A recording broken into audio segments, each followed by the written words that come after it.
Cheyenne Hunt is running for Congress as a 26-year-old, first-time candidate. In a recent TikTok, she leveled with her 91,000 followers. Campaigning is hard. You learn really quickly that this process can be brutal, Hunt explained.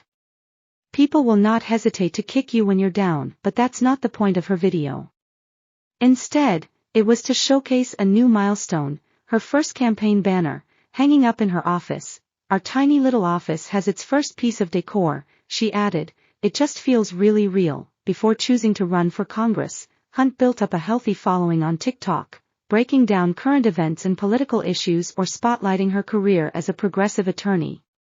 Now, with over a year until voters cast ballots in the 2024 general election, the account has morphed into part of her campaign strategy. To be able to have conversations with people there, I think, is a critically important skill, Hunt, who is challenging vulnerable Republican Michelle Steele in Orange County, California, in a district President Biden won in 2020, told NPR. If it's a tool in our tool belt, then I'm absolutely going to use it, she said. Hunt isn't alone in going from TikTok influencer to candidate. Other young Democrats with large followings have also launched recent campaigns for state and federal offices. Isaiah Martin is a 25-year-old candidate running for Congress in Houston, Texas, hoping to fill Representative Sheila Jackson Lee's seat as she runs for mayor.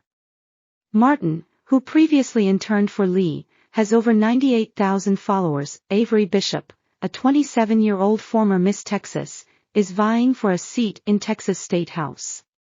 She has over 836,000 followers. Bishop, Martin and Hunt are part of a trend coming more than 3 years after TikTok dramatically rose in popularity across the U.S., notably among younger Americans, but while some first-time, grassroots candidates only know a political playing field that includes TikTok, uncertainty lingers over the best way for national Democrats to embrace it.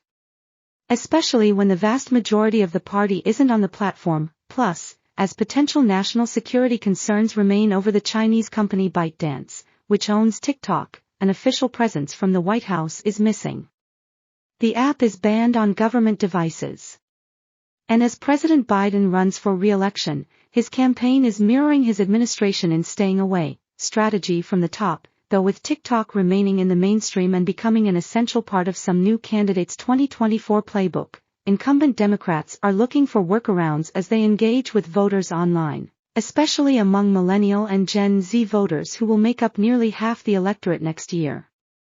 Whether or not we have a TikTok account for the campaign doesn't actually have much bearing on the strategy that we would execute, explained Rob Flaherty, Biden's deputy campaign manager and previous White House director of digital strategy. Instead, the solution remains expanding the Biden influencer network, Flaherty said.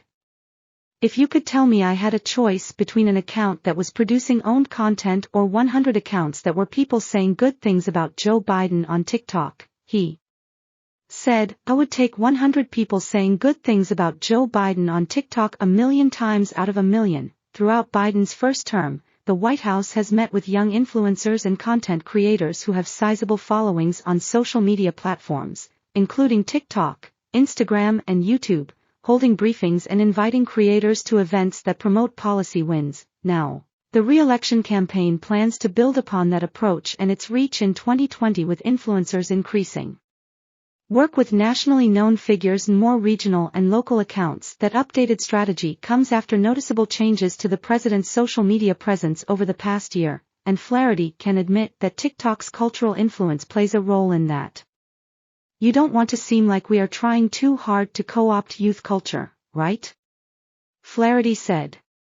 The thing that we always kind of need to work through is how do we communicate in ways that are authentic to Biden's voice, that also sort of overlap with the way that young people are talking on the internet. Though they operate separately, the White House and the campaign both post their videos in vertical formats suitable for mobile devices.